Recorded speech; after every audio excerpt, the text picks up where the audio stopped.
All right, welcome. Today, we're going to open a book on a really fascinating and vibrant literary tradition, Caribbean literature. And look, this isn't just about stories.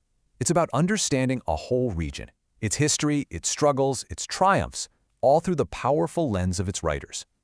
So let's start with a big question, right? What shapes the stories of an entire region? I mean, how does this whole collection of different islands, each with its own vibe, come to share this literary soul?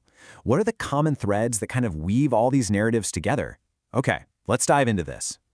So the first thing you've got to get is that Caribbean literature is profoundly tied to its location. And you can just forget the postcard images for a minute. For these writers, the physical landscape, the sea, the mountains, the heat, it's not just a backdrop, it's practically a character in itself. It's this vital element that shapes every single story. And just so you know where we're coming from, our whole exploration today is grounded in this critical analysis, which takes a deep look at some of the foundational works from the 20th century. This gives us a really solid framework for understanding the core issues these authors were wrestling with. Now, let's unpack the historical baggage behind this phrase, home of the noble savage. That wasn't a self-description, not at all. It was an external label, a colonial perception of the islands as, primitive and untamed. And this is such a crucial starting point, because a huge portion of the literature is a direct response to this. It's a way of reclaiming their own narrative and defying that simplistic outside gaze. So how does all this shared history actually show up in the literature? Well, even with the geographic isolation between islands, the writers found common ground.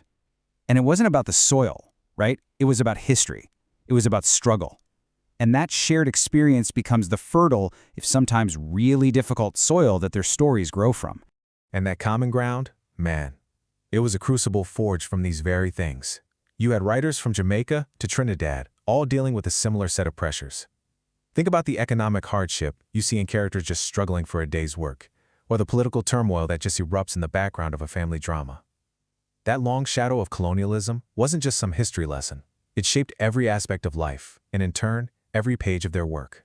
So here's the really crucial point. These authors weren't just telling stories.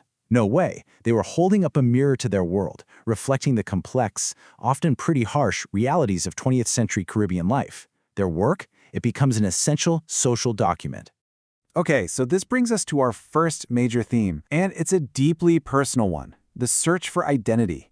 I mean, when your society is in flux, when your history is so complex, that simple question of, who am I, it becomes incredibly difficult to answer.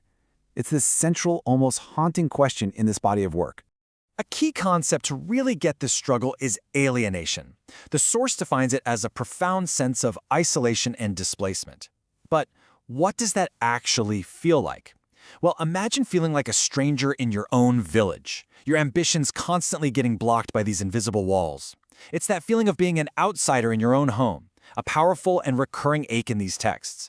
And for a perfect illustration of this, the analysis points us straight to V.S. Naipaul's classic Miguel Street.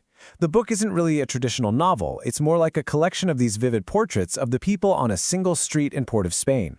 And every character is a dreamer. You've got a poet, a philosopher, an inventor, but their dreams are just too big for the world they live in. And that leads to this shared sense of tragicomedy and unfulfilled potential. Their stories just paint this masterful, bigger picture of this widespread alienation.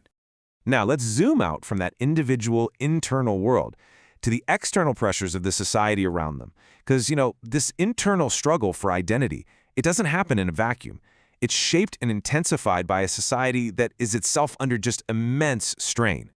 You can almost see the breakdown happen like a chain reaction. It kicks off with these rigid social structures like strict gender roles, which immediately limit opportunities, especially for women. Well, that can lead directly to economic hardship and poverty, which then creates an environment where crime and a breakdown of morality can start to fester.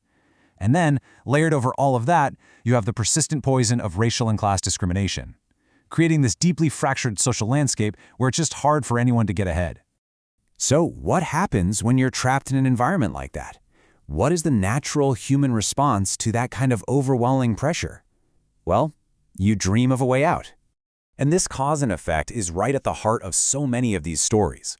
When the reality is a deep sense of social disillusionment, this loss of faith that society can actually provide a better life, the inevitable response is a powerful theme of escapism.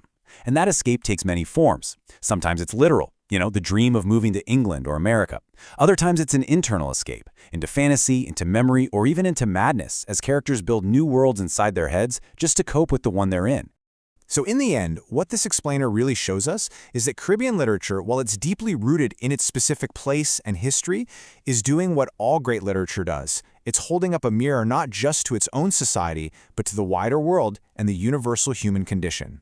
And that leaves us with one final thought to take away. The struggles for identity, the pressures of society, those dreams of escape, these things aren't unique to one time or place. It really makes you think, if someone were to read the stories of our time, what kind of mirror would they see? How do our own stories reflect the world that we're living in today?